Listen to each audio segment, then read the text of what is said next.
మన వరల్డ్ మ్యాప్‌లో ఇప్పుడొక కొత్త దేశం వచ్చి పడింది. The republic of Balochistan.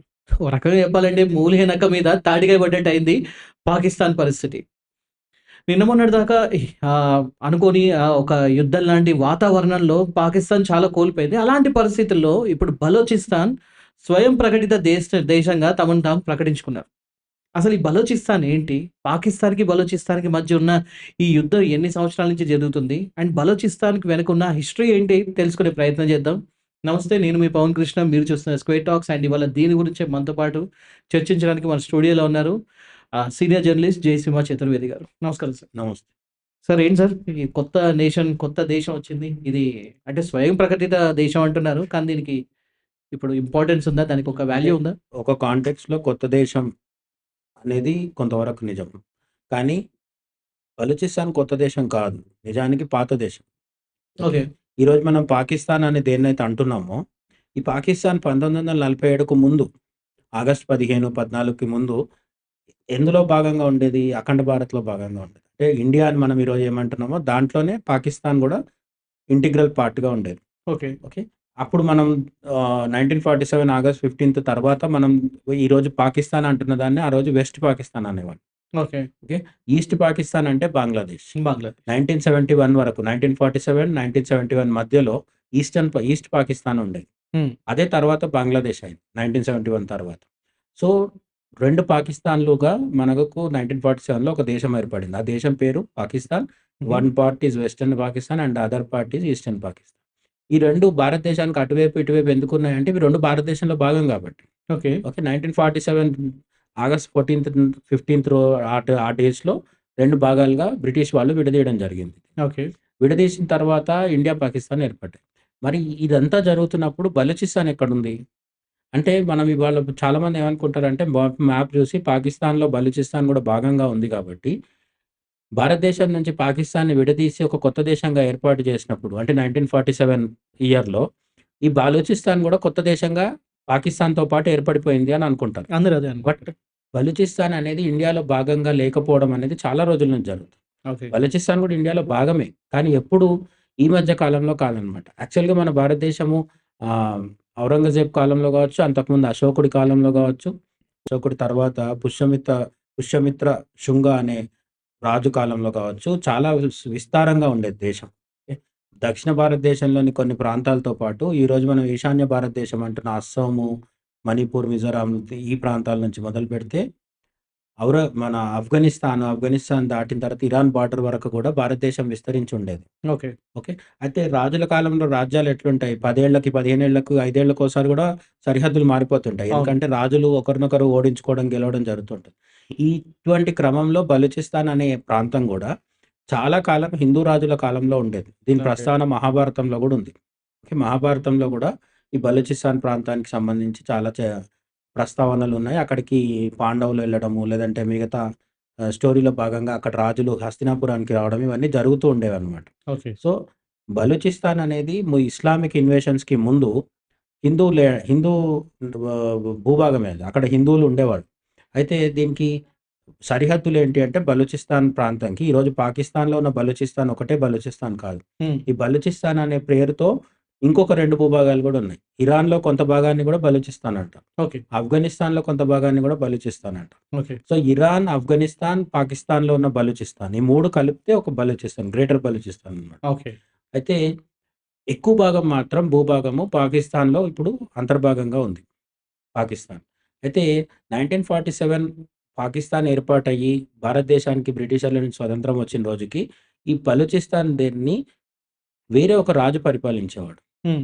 చిన్న రాజు. ఎట్లా జమ్మూ కాశ్మీర్‌ని హరి సింగ్ పరిపాలిస్తున్నాడు. రైట్. జునాగఢ్‌ని ఒక రాజు పరిపాలిస్తున్నాడు. హైదరాబాద్‌ని ఒక ఈ వల్లభాయ్ పటేల్ వీళ్ళందరినీ భారతదేశంలో అంతర్భాగం చేయడం చర్చల ద్వారా అంతర్భాగం చేయడం జరిగింది. న్యూట్రలైజ్ చేసి అయితే తీసుకొచ్చారు. హైదరాబాద్ మీద ఆపరేషన్ పోలో చేయాల్సొచ్చింది నిజాం మీద. రైట్. సైనిక చర్య తీసుకున్నారు. జునాగఢ్ కూడా సైనిక చర్యతోనే చేయాల్సొచ్చింది.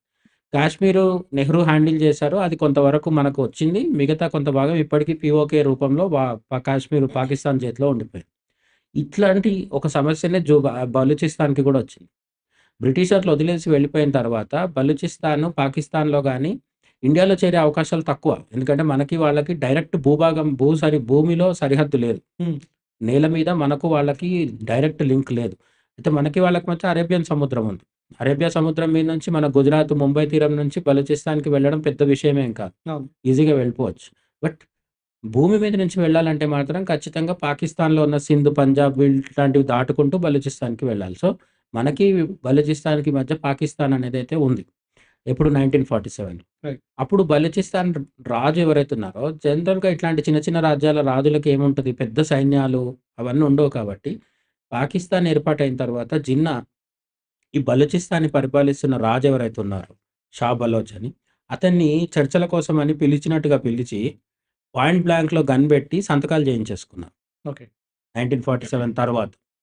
సంతకాలు చేయించేసుకొని బలవంతంగా బలోచిస్తాన్‌ని తమ దేశంలో విలీనం చేసుకున్నారు. ఆ రోజు నుంచి ఉద్యమం మొదలైంది. హ్మ్. ఓకే. తిరుగుబాటు మొదలైంది. బలూచిస్తాన్ ఎప్పుడైతే పాకిస్తాన్‌లో కలపబడిందో, ఆ రోజు నుంచే యుద్ధం స్టార్ట్ అయింది.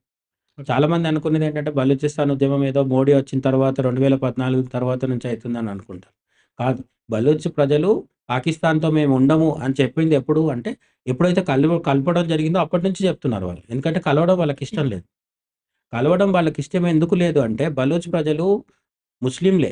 ఎందుకు అంటే మధ్య యుగాల్లో అరబ్ నుంచి వచ్చిన రాజులు కొంతమంది రాజులు వీళ్ళ మీద దండెత్తి రావడం ద్వారా పాకిస్తాన్‌లో ఈ రోజున సింధ్ ప్రాంతం ఉంది గదా! అవును. మొదటిసారి అక్కడొక ముస్లిం రాజు పాలన మొదలైంది. భారత ఉపఖండంలో హ్మ్. ఫస్ట్ ముస్లిం రాజు ఏర్పాటు చేసింది సింధ్ ప్రాంతంలో తన రాజ్యాన్ని ఏర్పాటు చేసుకున్నాడు. ఓకే. అది అక్కడి నుంచి విస్తరిస్తూ మన ఢిల్లీ దాకా రావడం జరిగింది. అటువైపు గూడా వెళ్ళింది. అట్లా వెళ్ళినప్పుడు బలూచిస్తాన్ అనేది ముస్లిం రాజుల చేతిలోకి వెళ్ళిపోయింది. మిడీవియల్ పీరియడ్‌లో. ఆ పోయినప్పుడు వాళ్ళందరూ ఇస్లామీకరింపబడ్డారు. కానీ సంస్కృతి మాత్రం వేరు.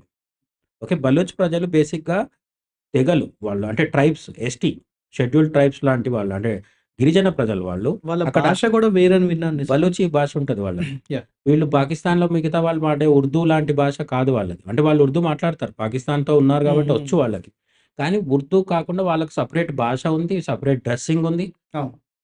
సెపరేటు కల్చర్ ఉంది. సో, సెపరేట్ సాహిత్యం గూడా ఉంది వాళ్ళకి.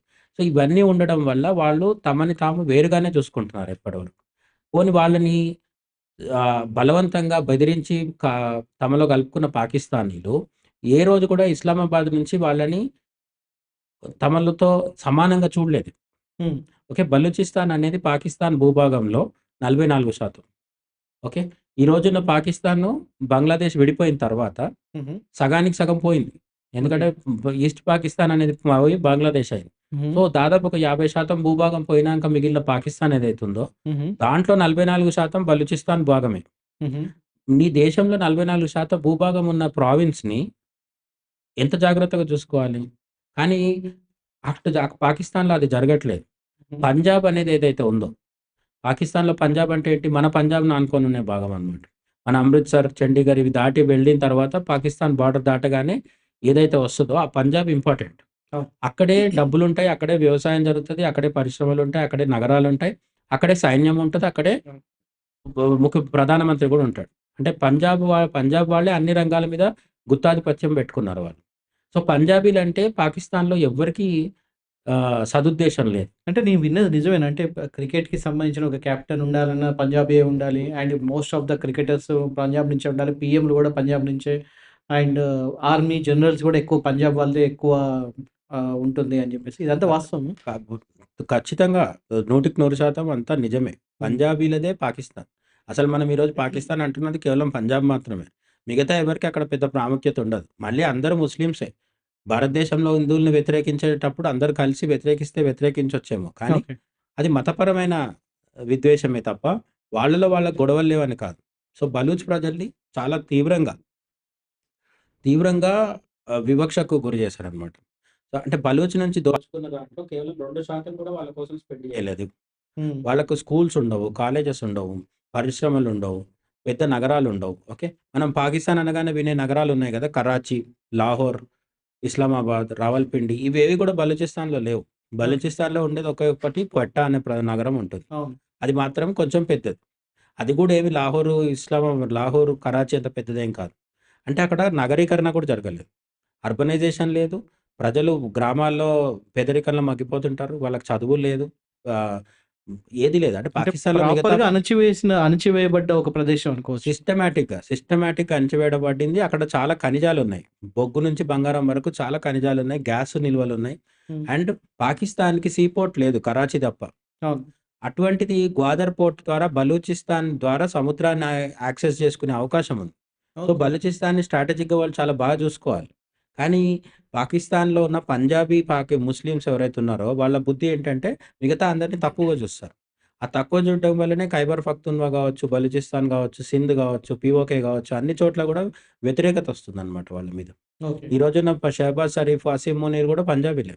రైట్. సో, వీళ్ళందరూ మీద వచ్చిన వ్యతిరేకత బలూచిస్తాన్‌లో ఎక్కువుంది. ఎందుకంటే అది బలవంతంగా లాక్కోబడింది కాబట్టి. హ్మ్. ఆ బలవంతంగా విలీనం చేసుకున్న రోజు నుంచి వాళ్ళు ఉద్యమం చేస్తూ వచ్చి వాళ్ళకున్న ఏకైక ఆశ ఏంటంటే ఇండియా వచ్చి మమ్మల్ని కాపాడుతుంది అని ఒక నమ్మకం. ఎందుకంటే దగ్గరలో ఉన్న అతిపెద్ద దేశం ఇండియానే. రైట్. అంటే దీని గురించి గూడా చాలామంది ఏమంటూ ఉంటారంటే, దీని వెనక మొత్తం ఇండియానే ఉంది. ఇండియానే నడిపిస్తుంది.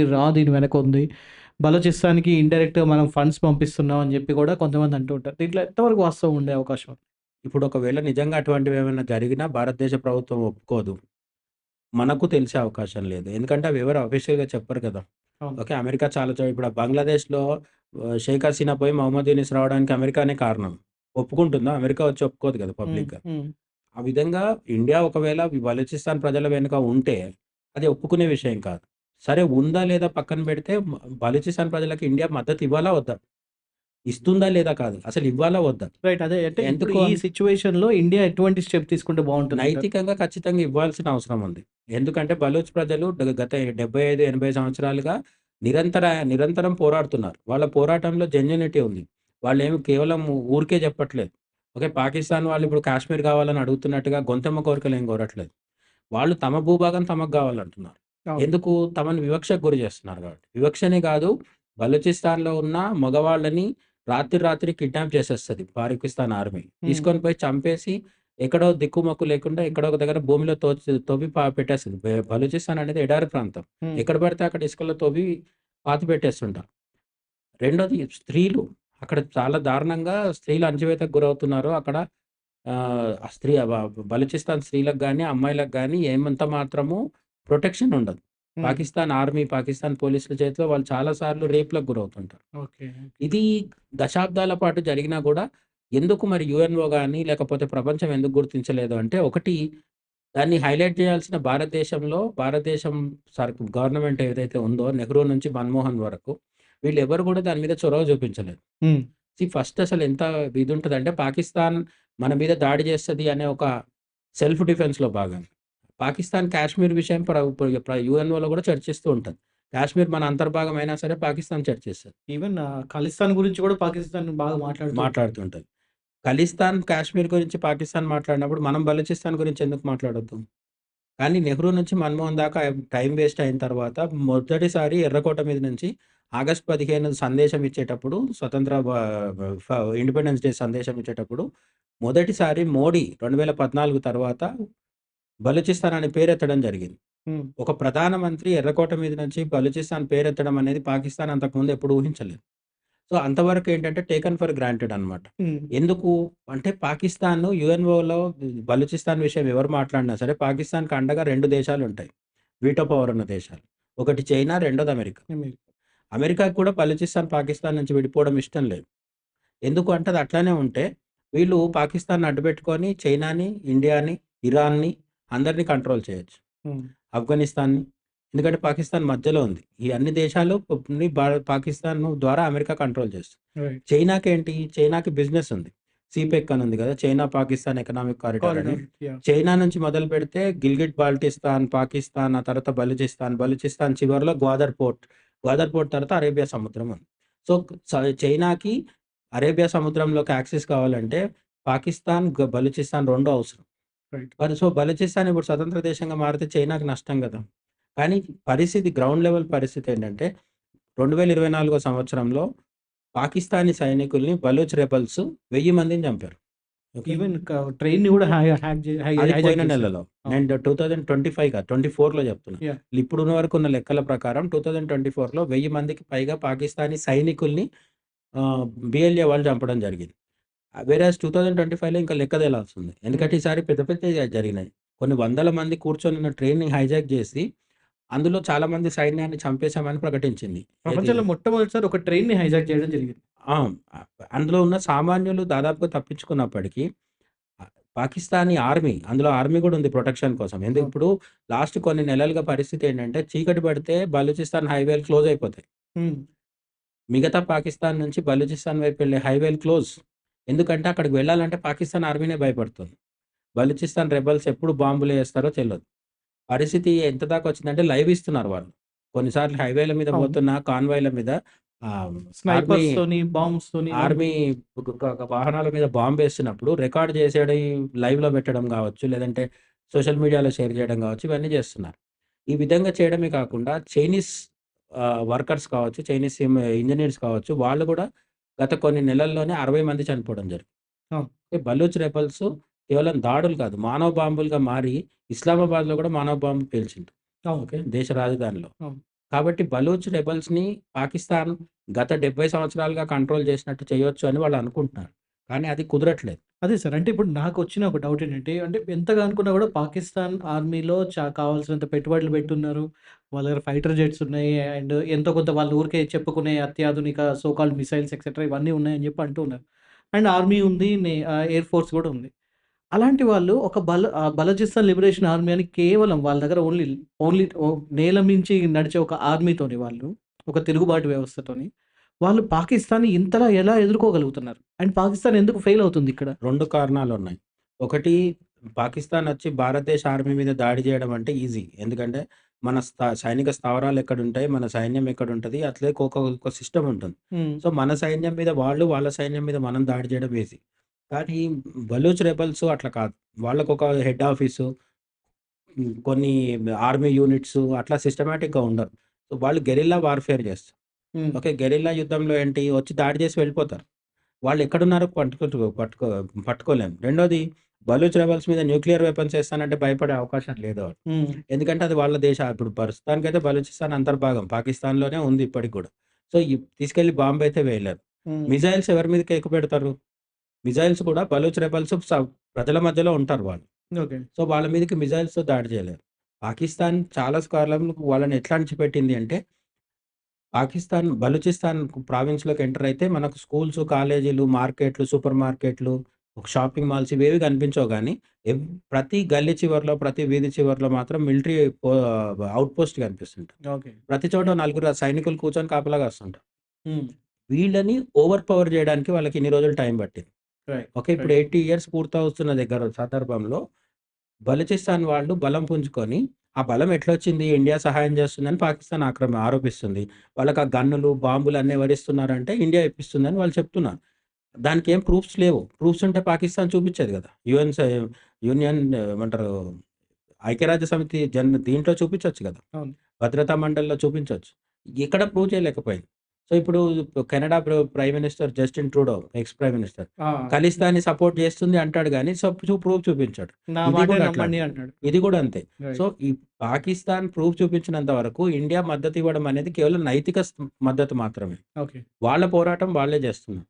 వాళ్ళు పోరాటం జేస్తున్న క్రమంలో ఇప్పుడు పరిస్థితి ఏంటంటే, గత కొన్ని సంవత్సరాలుగా పాకిస్తాన్ బలూచిస్తాన్ వాళ్ళని అణిచేయడం ఎందుకు సాధ్యం అవ్వట్లేదంటే, ఒకటి, వాళ్ళు ఆయుధాలు గాని, వాళ్ళ వ్యూహాలు గాని పదునెక్కినాయి. హ్మ్. రెండోది, వీళ్ళ ఆర్థిక పరిస్థితి రోజు రోజుకి దిగజారుతుంది.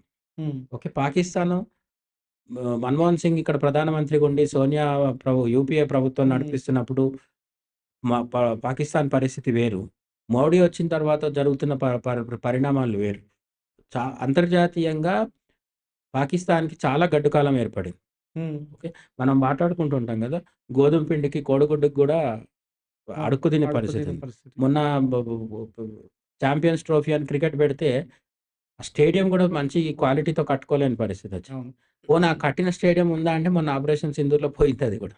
సో, నేనేమంటానంటే, పాకిస్తాన్ మిస్‌మేనేజ్‌మెంట్ చేసుకుంది. విపరీతమైన మత పిచ్చితో ఆర్థికంగా పూర్తిగా పోయింది. అంటే ప్రపంచ బ్యాంకు, ఈ ఐఎంఎఫ్, లేదా సౌదీ అరేబియా, చైనా, అమెరికా వీళ్ళ దగ్గర అప్పులు జేయడంలో పాకిస్తాన్ ఎంత ఇదైపోయిందంటే, ఏ ఆఫ్రికన్ దేశం గూడా వీళ్ళన్ని అప్పులు తీసుకోలేదు. హ్మ్. ప్రపంచ చరిత్రలోనే మొత్తం అప్పుల మీద బతికేస్తున్న దేశం ఏదైనా ఉంది అంటే పాకిస్తాన్ మాత్రమే. రైట్. 80 ఇయర్స్ నుంచి ఇదే పని. ఒక ఇండస్ట్రీ లేదు. ఒక ఎక్స్‌పోర్ట్స్ లేవు. సర్వీస్ సెక్టర్ ఇప్పుడు ఐటీలో మన ఇండియా ఇదుంది. అట్లా 1947లో ఒకేసారి ప్రయాణం మొదలుపెట్టిన ఇండియా ఈరోజు మూడో అతిపెద్ద ఆర్థిక వ్యవస్థ అవుతుంది. పాకిస్తాన్ ఎక్కడుంది? పాకిస్తాన్ మనలో వందో వంతు కూడా లేదు. సో, ఇటువంటి పరిస్థితిలో ఆర్థిక పరిస్థితి బాలేకపోవడం వల్ల బలూచిస్తాన్ మీద ఇంకా ఎక్కువ ఖర్చు పెట్టి ముందులాగా అణచివేద్దామంటే సాధ్యం అవ్వట్లేదు. రైట్. రైట్. అయితే ఇప్పుడున్న ఈ సిట్యుయేషన్‌లో అంటే అంతర్జాతీయంగా జరుగుతున్న ఈ రోజు మారుతున్న ఈ పరిణామాల మధ్య, ఈ బలూచిస్తాన్ అనే ఒక ఇష్యూని ఇండియా స్ట్రాటజిక్‌గా ఎలా ఉపయోగించుకుంటే బావుంటుందంటారు? అంటే ఇప్పుడు తాజాగా జరిగిందేంటంటే 'మిర్యార్ బలోచ్' అని జెప్పేసి ఒక రచయిత 'మిర్యార్ ఖాన్ బలోచ్' ఆయన పేరు. అయితే యాహ్! అతను యాక్టివిస్ట్. చాలా సంవత్సరాలుగా స్వతంత్ర బలూచిస్తాన్ కోసం పోరాడుతున్నాడు.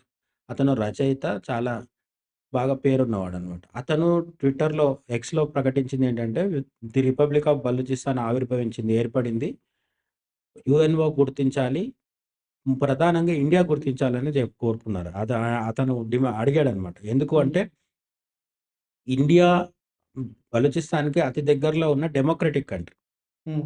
పక్కనే ఇరాన్ ఉంది. కానీ ఇరాన్ వాళ్ళ సపోర్ట్ ఫుల్‌గా వీళ్ళకుండదు. హ్మ్. ఎందుకంటే బలూచిస్తాన్ స్వతంత్ర దేశం అయితే ఇరాన్‌లో కూడా కొందరు బలోచీలుంటారు. రైట్. సో, ఆ భూభాగం వీళ్ళకెప్పుడన్నా పోతుందేమో, వాళ్ళు కలిసి అంటే ఇరాన్‌ని కూడా విడగొడతారేమో వీళ్ళు అంటే అని ఇంకా స్ప్రెడ్ అయ్యే అవకాశం ఉన్నది. స్ప్రెడ్. ఆఫ్ఘనిస్తాన్ మద్దతిచ్చినా, ఇవ్వకున్నా అక్కడున్నది తాలిబాన్లు. సో, వాళ్ళదేం ప్రజాస్వామ్య ప్రభుత్వం గాదు.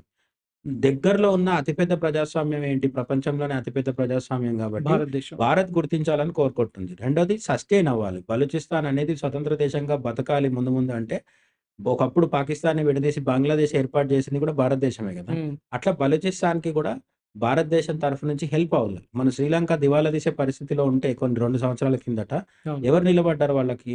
మాల్దీవ్స్‌కి ఎవరు హెల్ప్ చేశారు? అట్లా ఇప్పుడు sub continent, Indian sub continent భారత ఉపఖండంలో అతిపెద్ద దేశం భారతదేశం. హ్మ్. అతిపెద్ద ఆర్థిక వ్యవస్థ భారతదేశం. ప్రజాస్వామ్యం గూడా ఉంది ఇక్కడ.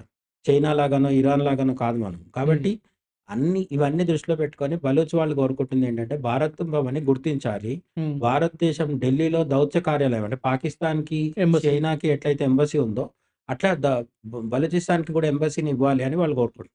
హ్మ్. ఒకసారి ఎంబసీ ఇచ్చామంటే అర్థం ఏంటి? మనం గుర్తిస్తున్నట్టు వాళ్ళని స్వతంత్ర దేశంగా. మరి ఇండియా స్పందిస్తుందా అంటే వెంటనే స్పందించకపోవచ్చు. ఎందుకంటే మనం యుఎన్ఓలో భాగం కాబట్టి, అంతర్జాతీయ ఒత్తిడి ఉంటుంది కాబట్టి, అమెరికా నుంచి కూడా ఒత్తిడి ఉంటుంది కాబట్టి, హుహు. ఇవన్నీ వెంటనే జరగవు. కొన్ని నెలల పాటు కొనసాగుతది. కానీ ఒక పరిస్థితి అయితే వచ్చింది. The point of no return అన్నట్టుగా హుహు. వెనక్కి తిరిగి ఎళ్ళలేని పరిస్థితిలోకైతే పాకిస్తాన్ ఎళ్ళిపోయింది. ఓకే. ఓకే. బలూచిస్తాన్ అనేది ఇంక మళ్ళీ అణిచివేసి తమకు చెప్పు చేతుల్లో పెట్టుకుంటామంటే సాధ్యం కాదు.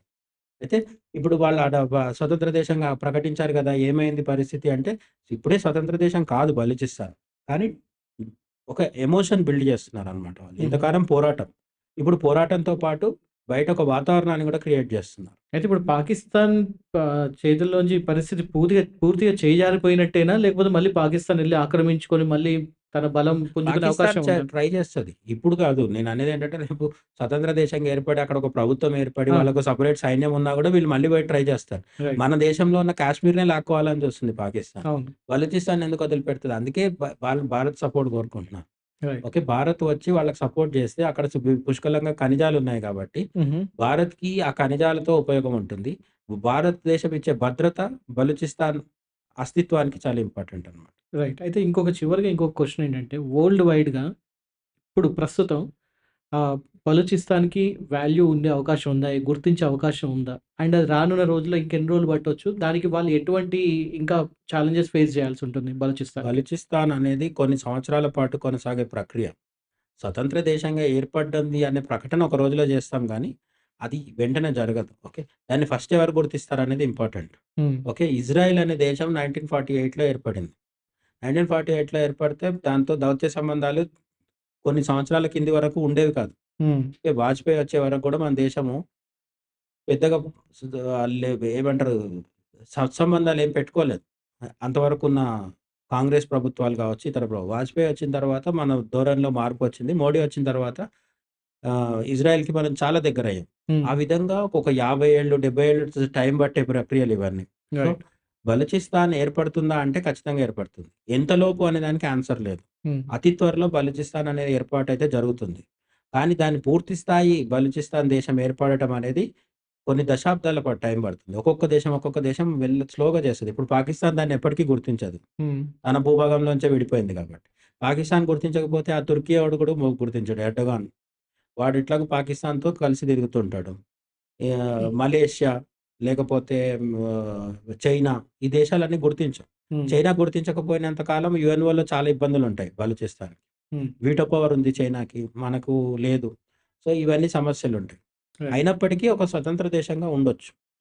కానీ పూర్తి స్థాయి గుర్తింపు, యూఎన్ఓలో సభ్యత్వం అవన్నీ ఇప్పుడే ఆశించలేం. Right sir. అయితే అక్కడ ఈ రీసెంట్‌గా వస్తున్న ఇంకొక న్యూస్ ఏంటంటే, ఒక హిందూ మహిళ అంటే హిందూ సామాజిక వర్గానికి చెందిన ఒక మహిళని అక్కడ ఒక 25 ఇయర్స్ ఉంటుందట. ఆవిడకి ఒక మంత్రి పదవి గూడా ఇచ్చేసారట. అంటే అక్కడ గవర్నమెంట్ ఫార్మ్ అవుతుందని గూడా చెప్తున్నారా ఏంటి వీళ్ళు? అంటే కొన్ని న్యూస్‌లు ఎట్లుంటాయంటే మన దీంట్లో ఆహ్, ఇదిగో అదిగో పులి, ఇదిగో తోక అంటే అదిగో పులి అన్నట్టుగా కొన్ని చెప్తుంటారు. ఇప్పుడు ఒక 25 ఏళ్ల హిందూ అమ్మాయికి మినిస్టర్ పోస్ట్ రావడం అనే వార్తలో కొంత నిజముంది. హ్మ్. బికాజ్ అది చెప్తున్న అమ్మాయి ఎవరో, ఆ అమ్మాయి రియల్ పర్సన్ అయ్యుండొచ్చు. ఆమెకు కొంత బలూచ్‌లో అంటే కొన్ని ఒక ఫాలోయింగ్ వీడియో ఉండొచ్చు. కూడా రిలీజ్ అదే అయింది. బలూచీలో ఫాలోయింగ్ ఉండొచ్చు అన్నీ ఓకే. బట్ ఆమెకు మినిస్టర్ పదవి ఇస్తే ఇచ్చిన ప్రైమ్ మినిస్టర్ ఎవరు? సో, ఎవరన్నా ఇప్పుడు మన దేశంలో ప్రధాన కేంద్ర మంత్రి అవ్వాలంటే మోడీ ఇవ్వాలి ఎవరికన్నా prime minister. First prime minister ఉంటే మిగతా మినిస్టర్స్ వస్తారు. సో, అంటే ఇక్కడ నేను చెప్పేదేంటంటే అది టోటల్లీ ఫ్యాక్ట్ చెక్ జేసుకోవాల్సిన వార్త. అంటే అందులో తాలిబాన్ ప్రభుత్వం ఏర్పడ్డప్పుడు గూడా యాక్చువల్ అక్కడున్న ప్రెసిడెంట్, ప్రైమ్ మినిస్టర్ వీళ్ళందరిని తరిమేసి వీళ్ళే వచ్చేసి మేము పని చేసుకున్నాం అని చెప్పి అన్నారు అప్పుడు గూడా. అవును. సో, సేమ్ ఇలానే అందులో నడుస్తుంది. గూడా ఒక నాయకుడుంటాడు గదా! యాహ్! తాలిబాన్‌లకు గూడా వ్యవసాయ శాఖ లేకపోతే వే ఇది వాళ్ళ ఏమంటారు ఖురాన్ శాఖ, బైబిల్ శాఖ ఏదో ఉంటాయి. మతపరమైన శాఖలు గూడా కొన్నుంటాయి తాలిబాన్‌లకి. హ్మ్. ఈ అన్ని శాఖలకి హెడ్ ఒకాయన ఉంటాడు గదా! Prime minister or president or వాళ్ళేదన్నా ఒక లీడర్. పెట్టుకుంటారు కదా! ఓకే. యాహ్! ఇప్పుడు జర్మనీలో ఛాన్సలర్ అంటారు. ఎవరో ఒకరైతే ఉండాలి. ఉంటే వాళ్ళు ఇంకొకరికి పదవి ఇవ్వగలుగుతారు. ఇప్పటి వరకైతే బలూచిస్తాన్ ప్రభుత్వం ఇంటరిమ్ గవర్నమెంట్ ఏది ఏర్పాటు చేయలేదు. హ్మ్. ఓకే. అంటే టెంపరరీ గవర్నమెంట్ ఏది బలూచీలో ఏర్పాటు చేయలేదు. అయితే నేను చెప్పిన ఆహ్, యాక్టివిస్ట్ మిర్ బలోచ్ అనే అతను ఏం చెప్తున్నాడంటే, మేము అతి త్వరలో టెంపరరీ గవర్నమెంట్ ఏర్పాటు చేస్తాము. అందులో మహిళలకు కూడా ప్రాతినిధ్యం ఉంటుందన్నాడు. హిందూ అని చెప్పలేదు. హ్మ్. హ్మ్. సహజంగా హిందూ మహిళలకు కూడా ఒక అవకాశం ఇచ్చే అవకాశం ఉంది. ఎందుకంటే బలూచిస్తాన్‌లో హిందువులది కొంత ప్రాముఖ్యత ఉంది. జనాభా చాలా పెద్ద జనాభా అని చెప్పట్లేదు. పాకిస్తాన్ మొత్తంలో హిందూ జనాభా ఎక్కువుండేది సింధ్ ప్రావిన్స్‌లో. ఓకే. సింధ్ ప్రావిన్స్‌లో గూడా సింధులో ఉండే 100 మందిలో కేవలం ఒక 8, 9 మంది హిందువులుంటారు. 8% అట్లా ఉంటదనమాట. అంతకు మించి మిగతా బలూచిస్తాన్, ఖైబర్ పఖ్తూన్‌వా, పంజాబ్, పీఓకే ఇక్కడెక్కడ గూడా హిందువులు మెజారిటీ గాని, చెప్పుకోదగ్గ స్థాయిలో సంఖ్య గాని లేదు. హుహు. కానీ బలూచిస్తాన్‌లో హిందువులకు ఎందుకు ప్రాముఖ్యత ఉంటదంటే, మనకు దేశంలో చెప్పే శక్తి పీఠాలున్నాయి గదా! 18 శక్తి పీఠాలు గాకుండా 51 చెప్పే లెక్క గూడా ఒకటుంది. ఓకే. ఇప్పుడు 51 అమ్మవారి శక్తి పీఠాల్లో హింగ్లాజ్ ఇంగ్లాండ్. మాత అని జెప్పేసి బలూచిస్తాన్‌లో ఉంది. ఈ బలూచిస్తాన్ హింగ్లాజ్ మాత దగ్గరికి ఇప్పటికీ సింధ్‌లో ఉన్న రాజ్‌పుత్ నేపథ్యం ఉన్న హిందువులందరూ వెళ్తారు. సంవత్సరానికి ఒకసారి అక్కడ ఒక పెద్ద జాతర జరుగుతది. హోమాలు అవన్నీ కూడా జరుగుతాయి. అంటే హింగ్లాజ్ మాత దగ్గర జరిగే జాతర అంటే మన దేశంలో జరిగే కుంభమేళాలాగా ఊహించుకోవడానికి లేదు. ఎందుకంటే యాహ్! పాకిస్తాన్ లాంటి ఒక మతోన్మాద దేశంలో ఒక చిన్న ఈవెంట్ చేసుకోవడం కూడా చాలా కష్టమైన పని. బట్ వాళ్ళు ఎవ్రీ ఇయర్ చేస్తుంటారక్కడ. సో, బలూచిస్తాన్‌లో హిందూ మతానికి కొంత గుర్తింపుంది. మిగతా పాకిస్తాన్ మొత్తంలా కాకుండా. హుహు. అక్కడికి సింధ్ ప్రాంతం వాళ్ళు గాకుండా అప్పుడప్పుడు మన రాజస్థాన్‌లో ఉన్న వాళ్ళు గూడా వెళ్లి వస్తుంటారు. హ్మ్. ఎందుకంటే రాజ్‌పూత్‌లకు సంబంధించిన కులదేవత హింగ్లాజ్ మాత అంటే. సో, వీళ్ళు మనకట్లా మతపరమైన, చారిత్రకమైన, సాంస్కృతికమైన హిందుత్వాకు సంబంధించిన సంబంధాలు గూడా బలూచిస్తాన్‌తో ఉన్నాయి గాబట్టి, బలూచిస్తాన్ ప్రభుత్వం ఏర్పడ్డ తర్వాత హిందువులకు ప్రాముఖ్యత ఉంటది. రెండోది అందులో వాళ్ళ ప్రభుత్వంలో మంత్రి అయ్యే అవకాశం గూడా ఎవరికైనా ఉంటే రావచ్చు. అదేం పెద్ద ఆశ్చర్యకరమైన విషయం గాదు. రైట్. ఎన్ అది అంటే ఇప్పుడు ఎందుకు జెప్తున్నానంటే, ఇప్పుడు నడుస్తున్న షహబాజ్ షరీఫ్ దాంట్లో గూడా మైనారిటీల్లో భాగంగా హిందువులకు ఎవరికో ఒకరికి చిన్న గుర్తింపు ఇస్తారు. అవును. అదేం పెద్ద మనం ఆశ్చర్యపోవాల్సిన విషయం గాదు. హ్మ్. కానీ రేపు బలూచిస్తాన్ వచ్చిన తర్వాత మనం బంగ్లాదేశ్ విషయంలో చేసిన తప్పు మళ్ళీ చేయకూడదనేది నా ఉద్దేశ్యం. రైట్. బంగ్లాదేశ్ ఏర్పడిన తర్వాత ఇందిరాగాంధీ బంగ్లాదేశ్‌లో ఉండిపోయిన 20+% వాళ్ళు హిందువులు ఎవరైతే ఉన్నారో, మైనారిటీలకు సంబంధించిన ఎటువంటి ఏర్పాటు గాని, వాళ్ళ భద్రతకు సంబంధించిన ఇవి కానీ చర్చించలేదు వాళ్ళతోని. బంగ్లాదేశ్‌ని ఫ్రీడమ్ ఇచ్చేసింది, వదిలేసింది. ఈరోజు ఏంటి పరిస్థితి అక్కడ 21% దగ్గర ఉన్నది 7%కి వచ్చేసింది. సో, బంగ్లాదేశ్‌లో మతమౌఢ్యం పెరిగిన కొద్దీ ఏమైందంటే హిందువుల మీద దాడులు, హిందువుల ప్రాణాలకి, ఆస్తులకి నష్టం జరగడం, ఇవన్నీ జరగడం. రెండోది స్లోగా హిందువులు భారతదేశంలోకి వలస రావడం గూడా కొన్నిసార్లు జరిగింది. లేదంటే దాడుల్లో చనిపోవడం జరిగింది. ఇటువంటి పరిస్థితి బలూచిస్తాన్‌లో తలెత్తకుండా ఉండే విధంగా మనం ముందు నుంచే జాగ్రత్త తీసుకోవాల్సిన అవసరం అయితే ఉంది. రైట్. అయితే ఇంకొక ప్రశ్న ఏంటంటే, ఇప్పుడు పాకిస్తాన్‌కి ఇప్పుడు ఆల్రెడీ ఆర్థికంగా చతికిల పడిపోయింది. ఇలాంటి టైంలో అంటే యుద్ధం ఒక పక్క పాకిస్తాన్ ఇండియా మీద ప్రకటించినప్పటికీ, ఒక అప్రకటిత యుద్ధం జరుగుతున్నప్పటికీ, సడెన్‌గా ఐఎంఎఫ్ దగ్గర నుంచి కొన్ని $1,000,000 వాళ్ళకి శాంక్షన్ అయిపోవడం, అండ్ వచ్చిన డబ్బులు వచ్చినట్టు వెంటనే మసూద్ అజర్ వాళ్ళ ఫ్యామిలీ చనిపోయారుగా అని చెప్పేసి 14,00,00,000 ఆయనకి మనీ ఇచ్చారని కూడా అంటున్నారు. ఇది గవర్నమెంట్ ఇచ్చిందంటున్నారు. అట్ ది సేమ్ టైమ్ అంటే ఇలాంటి ఒక టెర్రరిస్ట్‌కి సంబంధించిన ఆర్గనైజేషన్స్‌కి వీళ్ళందరూ మనీ గూడా ఇస్తూ ఉన్నారు. అండ్ ఈ మనీతోనే ఇప్పుడు మళ్ళీ బలోచిస్తాన్ మీద గూడా మళ్ళీ వాళ్ళు ఒక దాడి చేసే అవకాశం ఉందంటున్నారు. అండ్ ఒక రకంగా ఇక్కడ అమెరికా గాని, చైనా గాని పాకిస్తాన్‌కి సపోర్ట్ ఇస్తుంది బలోచిస్తాన్ని ఆపడానికని చెప్పి అంటున్నారు. అన్ని కుట్రలు జరుగుతాయి. అమెరికాకి, చైనాకి బలూచిస్తాన్ స్వతంత్ర దేశంగా ఏర్పడడం ఇష్టం లేదు. వాళ్ళకి అవసరం గూడా లేదు. హ్మ్. చైనాకైతే అసలు తన పెట్టుబడులు నష్టపోతానని బలూచిస్తాన్ ఎప్పటికీ స్వతంత్ర దేశం అవ్వద్దని ఉంటుంది. అమెరికాకు కూడా దీని మీద పెద్ద ఆసక్తి లేదు. బలూచిస్తాన్ పాకిస్తాన్‌లో అంతర్భాగంగా ఉంటేనే తన పొలిటికల్ అండ్ జియోపొలిటికల్ గేమ్స్‌కి బాగా ఈక్వల్ హ్యాపీగా ఉంటదని వాళ్ళ ఉద్దేశ్యం. ఇరాన్‌కి కూడా భయం. బలూచిస్తాన్ స్వతంత్ర దేశంగా ఏర్పడితే తన భూభాగంలో ఉన్న బలోచి ప్రజలు గూడా తిరుగుబాటు చేస్తారేమో అని. ఇటువంటి అనేక సమస్యల మధ్య బలూచిస్తాన్ ఏర్పడడం అనేది నేనదే చెప్తున్నాను గదా! Slow process. ఇప్పుడు జరిగింది కాబట్టి రేపటి నుంచి మనం బలు బలూచిస్తాన్ ప్రభుత్వం అనౌన్స్ చేసిన ఇంకో విషయం అంటే ప్రభుత్వం అంటే అది బలూచ్ నాయకులు చేసిన అనౌన్స్‌మెంట్‌లో కొత్తదేంటంటే వీసా ఆన్ అరైవల్ గూడా పెట్టిండు మనకి. మనం వెళ్తే ఆన్ ది స్పాట్ వీసా ఇచ్చి లోపలికి పంపిస్తారు మనల్ని. హ్మ్. బట్ అవన్నీ జస్ట్ ప్రకటనలనమాట. ఇప్పటికైతే పాకిస్తాన్ గ్రిప్‌లో ఉంది ఇంకా. మనం కాదనడానికి లేదు. సో, ఆ గ్రిప్ కంప్లీట్‌గా పోవాలి అంటే అమెరికా, చైనా గూడా దీన్ని వదిలిపెట్టుకోగలగాలి. అట్లనే ఆహ్, బలూచిస్తాన్‌లో ఉన్న ఖనిజాల మీద చాలా దేశాల కన్నుంది. సో, అమెరికాకుంది, చైనాకుంది.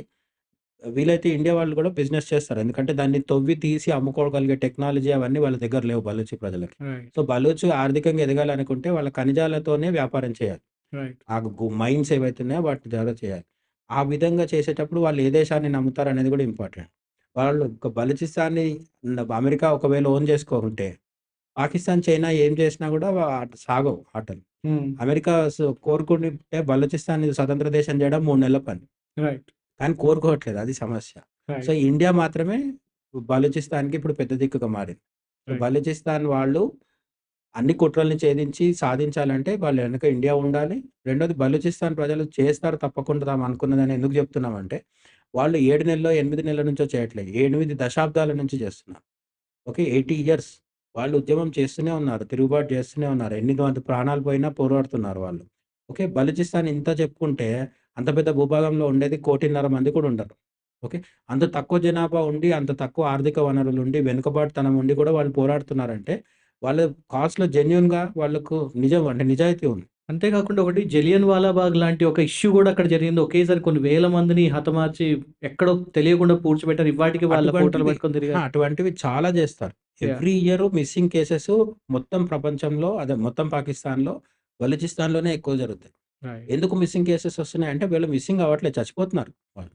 సో, వాళ్ళని అట్లా అణిచిపెట్టిన పాకిస్తాన్ ఇప్పుడు వాళ్ళని ఆపలేకపోతుంది. అయితే డబ్బులొస్తే సరిపోతుందా అంటే డబ్బులు ఒకటే సరిపోవు. హ్మ్. ఐఎంఎఫ్ డబ్బులిస్తే కొంతవరకు డిలే అవుతది ప్రాసెస్. కానీ ఆ డబ్బులు ఎన్ని రోజులొస్తాయి? Just 1,000,000,000 okay. 1,000,000,000 ఏదో సంథింగ్ ఏదో వాళ్ళకిచ్చింది. కొన్ని మిలియన్స్ ఆఫ్ డాలర్స్ వస్తున్నాయి హ్మ్. ఐఎంఎఫ్ నుంచి.